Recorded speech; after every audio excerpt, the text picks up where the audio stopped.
नमस्कार। आज हम देखने वाले हैं भारतीय भूगोल का एक बहुत ही महत्वपूर्ण टॉपिक, भारत के पर्वत, जो सभी प्रकार की परीक्षाओं के लिए बहुत ही महत्वपूर्ण है। जी, और ये सिर्फ परीक्षाओं के लिए ही नहीं बल्कि भारत को समझने के लिए भी एक बहुत ही दिलचस्प विषय है। बिल्कुल। तो चलिए शुरू करते हैं। हमारा पहला प्रश्न है, भारत की उत्तरी सीमा पर स्थित पर्वत है और विकल्प है अरावली, हिमालय, नीलगिरी या मैकाल। तो इसका सही उत्तर है हिमालय। ये तो शायद सबसे आसान सवालों में से एक है। हाँ, ये तो है, पर हिमालय के बारे में कुछ और बताइए। ये सिर्फ एक पर्वत तो नहीं है। बिल्कुल नहीं। हिमालय ये दुनिया की सबसे ऊंची और सबसे नवीन सबसे नई पर्वत श्रृंखलाओं में से है। अच्छा। हाँ, ये एक तरह से एक विशाल दीवार है जो भारतीय उपमहाद्वीप को मध्य एशिया और तिब्बत से अलग करती है। और इसकी लंबाई कितनी होगी अंदाजन? ये 2400 किलोमीटर की लंबाई में फैली हुई है। और इसका निर्माण, जो कि बहुत दिलचस्प है, भारतीय और यूरेशियन टेक्टोनिक प्लेटों के टकराने से हुआ था। वाओ। और ये हमारे मौसम पर भी तो असर डालता है ना? जी हाँ, ये भारत के लिए एक प्राकृतिक जलवायु अवरोधक का काम करता है। मानसूनी हवाओं को रोककर बारिश करवाता है। बहुत बढ़िया। तो चलिए इसी से जुड़ा अगला सवाल लेते हैं। हिमालय पर्वत एक मुख्य प्रकार है। ओके। ज्वालामुखी पर्वत का, वलित पर्वत का, ब्लॉक पर्वत का या अवशिष्ट पर्वत का? इसका सही उत्तर है वलित पर्वत का। इसे अंग्रेजी में फोल्ड माउंटेन्स कहते हैं। वलित पर्वत मतलब इसमें मोड़ या सिलवटें हैं। बिल्कुल सही। वलित पर्वत तब बनते हैं जब दो टेक्टोनिक प्लेटें एक दूसरे से टकराती हैं। अच्छा। इस जबरदस्त टकराव से धरती की जो ऊपरी परत है वो मुड़ जाती है, ऊपर उठ जाती है और पहाड़ों का निर्माण होता है। क्या दुनिया में और भी ऐसे पर्वत हैं? हाँ, कई हैं। हिमालय के अलावा यूरोप में आल्प्स, दक्षिण अमेरिका में एंडीज और उत्तरी अमेरिका में रॉकीज, ये सभी वलित पर्वतों के बेहतरीन उदाहरण हैं। एक और बात, मैंने सुना है कि इन पहाड़ों में जीवाश्म भी मिलते हैं। जी, ये एक और सबूत है। इन पहाड़ों में अक्सर समुद्री जीवों के जीवाश्म पाए जाते हैं, क्योंकि ये उस समुद्री तलछट से बने हैं जो प्लेटों के बीच में फंसी हुई थी। कमाल है। चलिए अगले प्रश्न पर। भारत में सबसे ऊंची पर्वत चोटी कौन सी है? ये एक ट्रिकी सवाल है। विकल्प है गॉडविन ऑस्टिन, कामेट, नंदाकोटा या नंदा देवी। तो इन विकल्पों के हिसाब से सही जवाब है गॉडविन ऑस्टिन। गॉडविन ऑस्टिन, इसे K2 के नाम से भी जानते हैं, सही है? जी हाँ, इसे K2 भी कहा जाता है और ये दुनिया की दूसरी सबसे ऊंची पर्वत चोटी है। इसकी ऊंचाई 8611 मीटर है। और ये स्थित कहाँ है? ये काराकोरम पर्वत श्रृंखला में स्थित है और वर्तमान में इसकी जो भौगोलिक स्थिति है वो पाक अधिकृत कश्मीर यानी POK के गिलगित बल्तिस्तान क्षेत्र में है। अच्छा, तभी मैं कह रही थी कि ये एक ट्रिकी सवाल है। जी, और एक दिलचस्प तथ्य ये भी है कि इस पर चढ़ाई करना माउंट एवरेस्ट से भी ज्यादा मुश्किल माना जाता है। अब इसी कंफ्यूजन को थोड़ा और बढ़ाते हैं। अगला सवाल है, भारत में हिमालय की सर्वोच्च पर्वत चोटी है। देखिए, सवाल बदल गया। हाँ, विकल्प है नंदा देवी, नंगा पर्वत, कंचनजंगा या धौलागिरी। और यहाँ जवाब भी बदल जाएगा। इसका उत्तर है कंचनजंगा। तो अब K2 और कंचनजंगा में क्या फर्क है? फर्क ये कि K2, जैसा मैंने बताया, काराकोरम रेंज में है, हिमालय रेंज में नहीं। और दूसरा, वो विवादित क्षेत्र में है। कंचनजंगा भारत में स्थित हिमालय की सबसे ऊंची चोटी है। ओके, अब ये साफ हुआ। कंचनजंगा के बारे में कुछ और बताइए। कंचनजंगा दुनिया की तीसरी सबसे ऊंची चोटी है, 8586 मीटर ऊंची। और ये भारत में कहाँ है? ये भारत के सिक्किम राज्य और नेपाल की सीमा पर स्थित है। कंचनजंगा नाम का मतलब भी बहुत सुंदर है, बर्फ के 5 खजाने। वाह। और इसे यूनेस्को की विश्व धरोहर स्थल का दर्जा भी मिला हुआ है। बहुत खूब। अब एक और आसान सवाल, भारत की कौन सी पर्वत श्रेणी नवीनतम है? सह्याद्री, अरावली, हिमालय या सतपुड़ा? इसका सही उत्तर है हिमालय। इस पर हम पहले भी बात कर चुके हैं। हाँ, पर अरावली के बारे में क्या कहेंगे? हिमालय एक युवा वलित पर्वत है और आज भी धीरे धीरे ऊपर उठ रहा है। इसके ठीक उलट अरावली पर्वत श्रृंखला भारत की सबसे पुरानी पर्वत श्रृंखलाओं में से एक है, जो अब काफी घिस चुकी है। तो नए और पुराने पहाड़ों में क्या कोई दिखने वाला फर्क होता है? जी बिल्कुल। नवीनतम होने के कारण हिमालय की चोटियां नुकीली हैं और घाटियां बहुत गहरी हैं। और शायद इसीलिए वहां भूकंप भी ज्यादा आते हैं। सही पकड़े। इस क्षेत्र में भूकंप की संभावना भी अधिक रहती है क्योंकि टेक्टोनिक प्लेटें अभी भी सक्रिय हैं, वो अभी भी एक दूसरे को धकेल रही हैं। चलिए एक बार फिर से चोटियों पर आते हैं। निम्नलिखित में से कौन भारत का सर्वोच्च पर्वत शिखर है? ओके। एवरेस्ट, नंगा पर्वत, नंदा देवी या कंचनजंगा? तो देखिए, दिए गए विकल्पों में सही जवाब कंचनजंगा ही है। और एवरेस्ट क्यों नहीं? क्योंकि माउंट एवरेस्ट दुनिया का तो सर्वोच्च शिखर है, लेकिन वो नेपाल में स्थित है, भारत में नहीं। अच्छा, और नंदा देवी? नंदा देवी, जिसकी ऊंचाई 7,816 मीटर है, वो पूरी तरह से भारत के उत्तराखंड राज्य में स्थित सबसे ऊंची चोटी है, लेकिन कंचनजंगा उससे ऊंची है। समझ गई। तो अगर K2 विकल्प में नहीं है तो कंचनजंगा ही भारत का सर्वोच्च शिखर माना जाएगा। जी ठीक है। अब थोड़ा पूर्व की ओर चलते हैं। निम्नलिखित में से कौन सी हिमालय की पर्वत चोटी असम राज्य में स्थित है? ये सवाल थोड़ा सा भ्रामक हो सकता है। विकल्प है नंदा देवी, नामचा बारवे, धौलागिरी या कंचनजंगा। इसका सही उत्तर है नामचा बारवे। इसे नामचा बारवे भी कहते हैं? हाँ, नामचा बारवे या नामचा बारवे। ये हिमालय श्रृंखला के सबसे पूर्वी छोर पर स्थित है। तो ये असम में है। तकनीकी रूप से ये तिब्बत क्षेत्र में है, लेकिन इसकी सीमा अरुणाचल प्रदेश से बिल्कुल सटी हुई है और ये असम के काफी करीब पड़ता है। इसीलिए कई बार इसे असम के संदर्भ में पूछ लिया जाता है। अच्छा, और इसका महत्व क्या है? इसका सबसे बड़ा महत्व ये है कि ब्रह्मपुत्र नदी इसी पर्वत के पास एक बहुत ही गहरी घाटी, एक गॉर्ज बनाकर भारत में प्रवेश करती है। ये तो बहुत ही अहम जानकारी है। चलिए अब वापस हिमालय की उत्पत्ति पर आते हैं। हिमालय की उत्पत्ति किस भूसन्नति से हुई है? हाँ, टेथीज, इंडो ब्रह्मा, शिवालिक या गोदावरी? इसका सीधा सा जवाब है टेथीज। टेथीज। जी, ये एक सागर का नाम था ना? जी, करोड़ों साल पहले भारतीय प्लेट और यूरेशियन प्लेट के बीच टेथीज नाम का एक सागर हुआ करता था। और फिर क्या हुआ?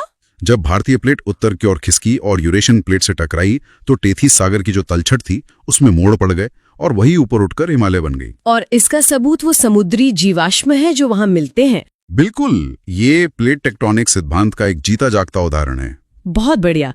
अगला प्रश्न, हिमालय का पाद प्रदेश मतलब फुटहिल रीजन्स निम्न में से किस नाम से जाना जाता है? ट्रांस हिमालय, महान हिमालय, पीर पंजाल या शिवालिक? सही जवाब है शिवालिक। शिवालिक के बारे में कुछ और बताइए। शिवालिक हिमालय की सबसे दक्षिणी और सबसे बाहरी श्रृंखला है।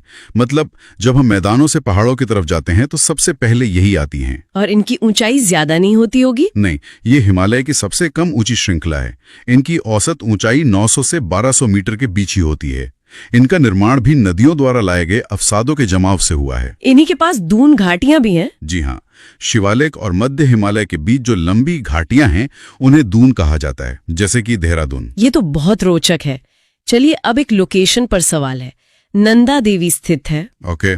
हिमाचल प्रदेश में, उत्तराखंड में, नेपाल में या सिक्किम में? इसका सही उत्तर है उत्तराखंड में। हमने अभी नंदा देवी की बात की थी। जी, नंदा देवी भारत की दूसरी सबसे ऊंची चोटी है जो पूरी तरह से देश के सीमा के भीतर है। ये उत्तराखंड के चमोली जिले में स्थित है। और ये एक संरक्षित क्षेत्र भी है शायद। हाँ, इसके आसपास का पूरा इलाका नंदा देवी राष्ट्रीय उद्यान के रूप में संरक्षित है और ये भी एक यूनेस्को विश्व धरोहर स्थल है। बहुत अच्छे। अब एक और तीर्थ स्थल बद्रीनाथ अवस्थित है। कुमाऊं हिमालय में, मध्य हिमालय में, हिमाद्री में या ट्रांस हिमालय में? इसका सही जवाब है कुमाऊं हिमालय में। ये कुमाऊं हिमालय क्या है? क्या ये हिमालय का कोई हिस्सा है? जी, ये हिमालय का एक प्रादेशिक विभाजन है जो नदियों के आधार पर किया गया है। अच्छा, कैसे? सतलुज और काली नदी के बीच स्थित हिमालय के हिस्से को कुमाऊं हिमालय कहा जाता है। ये क्षेत्र मुख्य रूप से उत्तराखंड राज्य में ही पड़ता है। तो बद्रीनाथ के अलावा और कौन कौन से स्थान यहाँ हैं? बद्रीनाथ, केदारनाथ, गंगोत्री, यमुनोत्री, ये सभी प्रमुख तीर्थ स्थल कुमाऊं हिमालय में ही स्थित हैं। ठीक है, अब एक थोड़ा तकनीकी सवाल। हिमालय में हिमरेखा यानी स्नो लाइन निम्न के बीच होती है। ये एक बहुत ही अच्छा सवाल है। 5400 से 6000 मीटर पूर्व में, 4000 से 5800 मीटर पश्चिम में, 4500 से 6000 मीटर पूर्व में या 4500 से 6000 मीटर पश्चिम में? इसका सही उत्तर है 4500 से 6000 मीटर पश्चिम में। पहले तो ये बताइए कि हिमरेखा होती क्या है? हिमरेखा वो ऊंचाई है जिसके ऊपर साल भर बर्फ जमी रहती है, जो गर्मियों में भी नहीं पिघलती। तो ये पश्चिम में ज्यादा ऊंचाई पर क्यों होती है? पूर्व में कम होनी चाहिए, है ना? ये सुनने में उल्टा लगता है, पर होता यही है। हिमालय के पूर्वी भाग में ज्यादा बारिश और नमी होती है, इसलिए वहां बर्फ कम ऊंचाई पर ही टिक जाती है। और पश्चिम में? पश्चिमी हिमालय ज्यादा सूखा है, वहां बारिश कम होती है, इसलिए वहां स्थायी बर्फ के लिए ज्यादा ऊंचाई तक जाना पड़ता है। अब समझिए अगला सवाल। निम्न में से कौन सी पर्वत चोटी संसार की दूसरी सर्वोच्च पर्वत चोटी है? ये हम कर चुके हैं। हाँ, बस एक बार फिर से पक्का करने के लिए। विकल्प है गॉडविन ऑस्टिन, कंचनजंगा, नंदा देवी या नंगा पर्वत। इसका उत्तर है गॉडविन ऑस्टिन, जिसे K2 भी कहते हैं। जी, 8,611 मीटर। ये माउंट एवरेस्ट के बाद दुनिया की दूसरी सबसे ऊंची चोटी है। बहुत बढ़िया। अब एक ऐतिहासिक सवाल। काराकोरम पर्वत श्रेणी का पूर्व नाम है? ये दिलचस्प है। K2 श्रेणी, कृष्णागिरी, सागरमाथा या राकापोशी? इसका सही जवाब है कृष्णागिरी। कृष्णागिरी, इसका क्या मतलब है? प्राचीन संस्कृत ग्रंथों में काराकोरम श्रेणी को कृष्णागिरी यानी काले पहाड़ के नाम से जाना जाता था। और काराकोरम का क्या मतलब है? काराकोरम एक तुर्की भाषा का शब्द है जिसका मतलब होता है काली बजरी। और सागरमाथा? सागरमाथा माउंट एवरेस्ट का नेपाली नाम है। बहुत अच्छे।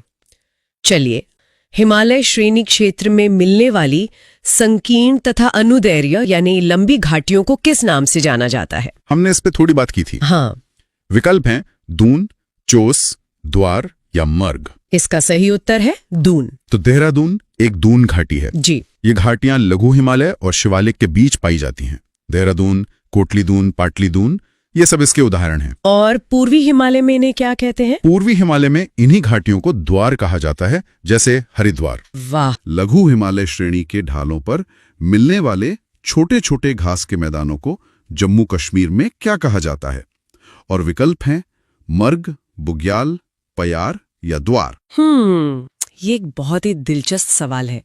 इसका सही उत्तर है मर्ग। मर्ग? अच्छा, जैसे हम सुनते हैं गुलमर्ग और सोनमर्ग। एकदम सही, आपने बिल्कुल सही पकड़ा। गुलमर्ग यानी फूलों का मैदान और सोनमर्ग मतलब सोने का मैदान। ये दोनों ही मर्ग के सबसे शानदार उदाहरण है। तो मर्ग सिर्फ नाम नहीं, एक भौगोलिक शब्द है। जी हाँ, ये अल्पाइन चारागाह होते हैं जिनका पारिस्थितिकी में बहुत बड़ा रोल है। ये मिट्टी के कटाव को रोकते हैं। और बाहर रहने वाले लोगों के लिए भी ये बहुत जरूरी होंगे। जीवन रेखा है। गुर्जर बकरवाल जैसे जो घुमंतू चरवाहा समुदाय हैं, वो गर्मियों में अपने मवेशियों को चराने के लिए इन्हीं मर्गों पर निर्भर रहते हैं। वाह, तो ये तो एक पूरी संस्कृति का आधार हुए। बिल्कुल। अच्छा, तो ये तो हुई जम्मू कश्मीर की बात। अगर हम थोड़ा पूर्व की ओर बढ़ें तो हमारा अगला प्रश्न उसी से जुड़ा है। जी, पूछिए। लघु हिमालय श्रेणी के ढालों पर मिलने वाले छोटे छोटे घास के मैदानों को उत्तराखंड में क्या कहा जाता है? इसके विकल्प हैं दून, मर्ग, चोस या बुग्याल एवं पयार। तो देखिए, मर्ग तो जम्मू कश्मीर में हो गया। उत्तराखंड में इन्हें बुग्याल एवं पयार कहते हैं। बुग्याल एवं पयार, यह नाम भी बहुत खूबसूरत हैं। हाँ, और उत्तराखंड के कुछ बुग्याल तो विश्व प्रसिद्ध है, जैसे औली जो स्कीइंग के लिए जाना जाता है। अच्छा, औली एक बुग्याल है? जी। और बेदनी बुग्याल जो एशिया के सबसे बड़े एल्पाइन मैदानों में से एक माना जाता है। स्थानीय चरवाहे इनका खूब इस्तेमाल करते हैं। विकल्पों में एक शब्द दून भी था। जी। जैसे देहरादून। हाँ। इसका क्या मतलब है? दून बिल्कुल अलग चीज है। दून असल में लंबी सपाट घाटियों को कहते हैं जो लघु हिमालय और शिवालिक श्रेणी के बीच में होती हैं, जैसे देहरादून। समझ गया। अब हिमालय के एक और पहलू पर आते हैं। जी। सतलज एवं काली नदियों के बीच हिमालय का कौन सा प्रादेशिक विभाग स्थित है? विकल्प है पंजाब हिमालय, कुमायूं हिमालय, नेपाल हिमालय या असम हिमालय। सतलज और काली नदियों के बीच का जो हिस्सा है उसे कुमायूं हिमालय कहा जाता है। कुमायूं हिमालय। जी। ये विभाजन सर सिडनी बुराड ने नदी घाटियों के आधार पर किया था, जो बहुत वैज्ञानिक माना जाता है। अच्छा। तो ये एक सिस्टम है पूरा। हाँ, कुमायूं हिमालय में ही उत्तराखंड का ज्यादातर हिस्सा और नंदा देवी, कामेट जैसी महत्वपूर्ण चोटियां आती हैं। तो फिर बाकी के विभाग कौन से हैं? देखिए, सिंधु और सतलज के बीच है पंजाब हिमालय, फिर सतलज और काली के बीच कुमायूं हिमालय, और उसके आगे? उसके आगे काली और तिस्ता नदियों के बीच है नेपाल हिमालय, और तिस्ता से दिहांग नदी तक है असम हिमालय। ठीक है, तो इसी से जुड़ा हमारा अगला सवाल है, जी, काली एवं तिस्ता नदियों के बीच हिमालय का कौन सा प्रादेशिक विभाग स्थित है? विकल्प है पंजाब हिमालय, नेपाल हिमालय, असम हिमालय या कुमायूं हिमालय। जैसा अभी हमने बात की, काली और तिस्ता के बीच का जो हिस्सा है वो है नेपाल हिमालय। और ये हिस्सा खास क्यों है? ये हिमालय का सबसे ऊंचा और सबसे विस्तृत भाग है, लगभग 800 किलोमीटर लंबा। ओह, सबसे ऊंचा? जी हाँ। दुनिया की जो सर्वोच्च चोटियां हैं जैसे माउंट एवरेस्ट, कंचनजंगा, मकालू, वो सब इसी नेपाल हिमालय का हिस्सा हैं। यानी दुनिया की छत इसी हिस्से में है। बिल्कुल। तो जब बात दुनिया की सबसे ऊंची चोटी की हो ही रही है तो अगला सवाल उसी पर है, किस हिमालय चोटी को सागरमाथा कहते हैं? और आपके विकल्प हैं नंगा पर्वत, धौलागिरी, माउंट एवरेस्ट या कंचनजंगा। सागरमाथा, ये नाम माउंट एवरेस्ट का ही है। सागरमाथा, इसका मतलब क्या होता है? ये एक नेपाली शब्द है जिसका मतलब है स्वर्ग का शीर्ष या आकाश का मस्तक। बहुत ही काव्यात्मक नाम है। सच में। और तिब्बत में भी तो इसका एक अलग नाम है। हाँ, तिब्बत में इसे चोमोलुंगमा कहते हैं, यानी पर्वतों की रानी। एवरेस्ट नाम तो British surveyor sir George Everest के सम्मान में रखा गया था। अच्छा जी। आज इसकी आधिकारिक ऊंचाई 8848.86 मीटर है। तो इस स्वर्ग के शीर्ष पर इंसान पहली बार कब पहुंचा? ये अपने आप में एक ऐतिहासिक कहानी है। बिल्कुल। हमारा अगला प्रश्न यही है, एडमंड हिलेरी तथा तेंजिंग नोर्गे द्वारा विश्व की सर्वोच्च पर्वत चोटी माउंट एवरेस्ट पर सबसे पहले किस वर्ष विजय प्राप्त की गई? विकल्प हैं 1898 में, 1953 में, 1957 में या 1969 में। ये मानव इतिहास के महानतम पलों में से एक था। ये हुआ था 1953 में। 1953 जी। 29 मई 1953 को न्यूजीलैंड के एडमंड हिलेरी और भारत के नेपाली शेरपा तेंजिंग नोर्गे ने पहली बार शिखर पर कदम रखा। और ये एक ब्रिटिश अभियान था, है ना? इसका नेतृत्व कर्नल जॉन हंट ने किया था और ये सफलता कई असफल कोशिशों के बाद मिली थी। इसने पर्वतारोहण की दुनिया ही बदल दी होगी। बिल्कुल। और भारत के लिए भी एक गौरव का पल था। बाद में बछेंद्री पाल पहली भारतीय महिला बनी जिन्होंने एवरेस्ट फतह किया। चलिए अब भारत की चोटियों पर वापस आते हैं। नंदा देवी चोटी है, असम हिमालय का भाग, कुमाऊं हिमालय का भाग, नेपाल हिमालय का भाग या पंजाब हिमालय का भाग? जैसा हमने अभी थोड़ी देर पहले ही जिक्र किया था, नंदा देवी कुमाऊं हिमालय का भाग है। अच्छा, और नंदा देवी की क्या खासियत है? नंदा देवी भारत की दूसरी सबसे ऊंची चोटी है, और अगर हम कहें कि पूरी तरह से भारत के भीतर स्थित सबसे ऊंची चोटी, तो वो नंदा देवी ही है। ओह, ये एक महत्वपूर्ण तथ्य है। जी। यह उत्तराखंड में स्थित है और इसकी ऊंचाई 7816 मीटर है। इसके आसपास का जो इलाका है वो नंदा देवी राष्ट्रीय उद्यान है, जो एक यूनेस्को विश्व धरोहर स्थल भी है। इसका मतलब इसका बहुत धार्मिक महत्व भी होगा। बहुत ज्यादा। इसे देवी के रूप में पूजा जाता है और इसकी पवित्रता बनाए रखने के लिए मुख्य शिखर पर पर्वतारोहण प्रतिबंधित है। ये तो बहुत अच्छा कदम है। अब एक बहुत ही रोचक सवाल, हिमालय पर्वत की एक श्रेणी अराकान योमा कहाँ स्थित है? विकल्प Balochistan, Myanmar, Nepal, Thailand. Arakan Yoma, ये श्रेणी म्यांमार में स्थित है। म्यांमार में? तो इसका हिमालय से क्या संबंध है? ये असल में हिमालय का ही दक्षिण पूर्वी विस्तार है। जब हिमालय पूर्व में मुड़ता है तो उसकी एक शाखा म्यांमार में चली जाती है। अच्छा, तो ये भारत और म्यांमार के बीच एक तरह की सीमा बनाती है। बिल्कुल, एक प्राकृतिक सीमा। इसे रखाइन पर्वतमाला भी कहते हैं। मैंने सुना है इसका अंडमान निकोबार से भी कोई कनेक्शन है। आपने बिल्कुल सही सुना है। यही अराकन योमा पर्वत श्रृंखला आगे बंगाल की खाड़ी में डूब जाती है और फिर अंडमान निकोबार द्वीप समूह के रूप में दोबारा समुद्र से बाहर निकलती है। अरे वाह, मतलब हमारे द्वीप समूह असल में डूबे हुए हिमालय का हिस्सा है। तकनीकी रूप से हाँ, कमाल है। अब आते हैं भारत की सर्वोच्च चोटी पर।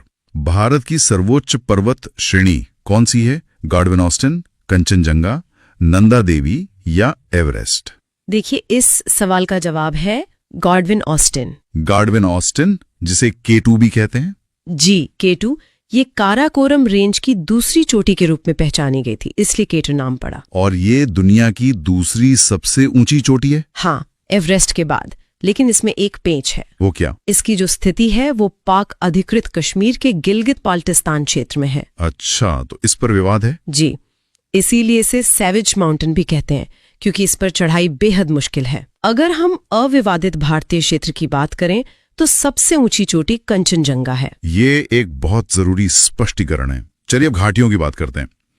कुल्लू घाटी निम्नलिखित पर्वत श्रेणियों के बीच अवस्थित है: धौलाधर तथा पीर पंजाल, रणज्योति तथा नागटिब्बा, लद्दाख तथा पीर पंजाल, या मध्य हिमालय तथा शिवालय। कुल्लू घाटी, जिसे देवताओं की घाटी भी कहते हैं, वो धौलाधर तथा पीर पंजाल श्रेणियों के बीच स्थित है। धौलाधर और पीर पंजाल ये हिमाचल प्रदेश में हैं? जी, हिमाचल प्रदेश में। ये दोनों ही मध्य हिमालय की बहुत महत्वपूर्ण श्रेणियां हैं। ब्यास नदी इसी सुंदर घाटी से होकर बहती है। और मनाली, कुल्लू जैसे पर्यटन स्थल भी यही हैं? बिल्कुल। अब वापस उत्तराखंड चलते हैं। उत्तराखंड का सबसे ऊंचा पर्वत शिखर है बद्रीनाथ, केदारनाथ, कामेट या नंदा देवी। हमने इस पर पहले भी बात की थी। हाँ, उत्तराखंड का सबसे ऊंचा पर्वत शिखर है नंदा देवी। हाँ सही है। कामेट, बद्रीनाथ, केदारनाथ भी बहुत ऊंची और महत्वपूर्ण चोटियां हैं, लेकिन सबसे ऊंची नंदा देवी ही है। इसीलिए तो उत्तराखंड को देवभूमि कहते हैं। जी हाँ, गंगोत्री और यमुनोत्री जैसे ग्लेशियर और चारधाम यात्रा सब इन्हीं महान पर्वतों की देन है। हिमालय के भूविज्ञान से जुड़ा एक प्रश्न: शिवालिक श्रेणी का निर्माण हुआ इयोजोइक, पैलियोजोइक, मेसोजोइक या सेनोजोइक? शिवालिक, जो हिमालय की सबसे बाहरी और सबसे नई श्रेणी है, उसका निर्माण हुआ सेनोजोइक युग में। सेनोजोइक? जी, इसे स्तनधारियों का युग भी कहते हैं। ये भूगर्भिक समय में सबसे नया काल है। और ये बनी कैसे? इसका निर्माण बहुत दिलचस्प है। हिमालय की नदियों द्वारा जो मलबा मतलब अवसाद बहाकर लाया गया, वो जमा होता गया और फिर उसमें मोड़ पड़ने से ये श्रेणी बनी। वाह, मतलब हिमालय ने खुद अपनी सबसे छोटी रेंज को जन्म दिया। एक तरह से कह सकते हैं। ठीक है, अब आते हैं उस चोटी पर जिसकी हम पहले बात कर रहे थे। हिमालय का दूसरा सबसे ऊंचा पर्वत शिखर कंचनजंगा भारत के किस राज्य में स्थित है? असम, उत्तराखंड, सिक्किम या हिमाचल प्रदेश? कंचनजंगा, जो दुनिया की तीसरी सबसे ऊंची चोटी है, वो भारत के सिक्किम राज्य में स्थित है। सिक्किम में? जी, ये भारत और नेपाल की सीमा पर है और जैसा हमने कहा, ये अविवादित भारतीय क्षेत्र की सबसे ऊंची चोटी है। इसके नाम पर भी तो एक राष्ट्रीय उद्यान है। जी, कंचनजंगा राष्ट्रीय उद्यान, जो एक यूनेस्को विश्व धरोहर स्थल भी है। स्थानीय लोगों के लिए ये पर्वत बहुत पवित्र है। अब तक हम हिमालय की बात कर रहे थे, जो दुनिया के सबसे नए पर्वत हैं। अब एक सवाल सबसे पुराने पर्वत के बारे में। अच्छा। निम्नलिखित में से सबसे प्राचीन पर्वत श्रेणी कौन सी है? हिमालय, अरावली, विंध्य या सतपुड़ा? इसका जवाब है अरावली। अरावली? ये कितनी पुरानी है? ये दुनिया की सबसे पुरानी वलित पर्वत श्रृंखलाओं में से एक है। ये प्री कैम्ब्रियन युग में बनी थी, मतलब हिमालय से करोड़ों साल पहले। करोड़ों साल? जी। आज ये एक अविशिष्ट पर्वत है, यानी लाखों सालों में घिसकर छोटी हो गई हैं। इसका विस्तार गुजरात से दिल्ली तक है। और दिल्ली में? दिल्ली में जो रायसीना हिल है, जिस पर राष्ट्रपति भवन बना है, वो इसी अरावली का आखिरी सिरा है। ये तो अद्भुत जानकारी है। आखिरी भारत में निम्नलिखित में से कौन सी पर्वत श्रेणी केवल एक राज्य में फैली हुई है? विकल्प हैं अरावली, सतपुड़ा, अजंता, सह्याद्री। ये एक अच्छा सवाल है। इसका सही जवाब है अजंता। अजंता? जी, अजंता श्रेणी पूरी तरह से सिर्फ महाराष्ट्र में स्थित है। अच्छा, जबकि बाकी सब? बाकी सब कई राज्यों में फैली हैं। अरावली 4 राज्यों में है। सतपुड़ा भी गुजरात, महाराष्ट्र, मध्य प्रदेश, छत्तीसगढ़ तक जाती है। और सह्याद्री तो पूरा पश्चिमी घाट है। और विश्व प्रसिद्ध अजंता की गुफाएं भी इसी श्रेणी में हैं। एकदम सही। तो आज हमने देखा भारतीय पर्वत श्रृंखलाएं और हिमालय के शिखर के सभी महत्वपूर्ण प्रश्न। ये सफर वाकई बहुत ही ज्ञानवर्धक रहा। बिल्कुल। और अब श्रोताओं के लिए आज का प्रश्न: प्रायद्वीपीय भारत की सबसे ऊंची चोटी कौन सी है और ये किस राज्य में स्थित है? अपना जवाब कमेंट्स में जरूर बताएं। अगर ये जानकारी अच्छी लगी हो तो इसे लाइक करें, शेयर करें और चैनल को सब्सक्राइब कर लें। आज के लिए इतना ही। बहुत जल्द मिलते हैं अगले विषय के साथ। नमस्कार।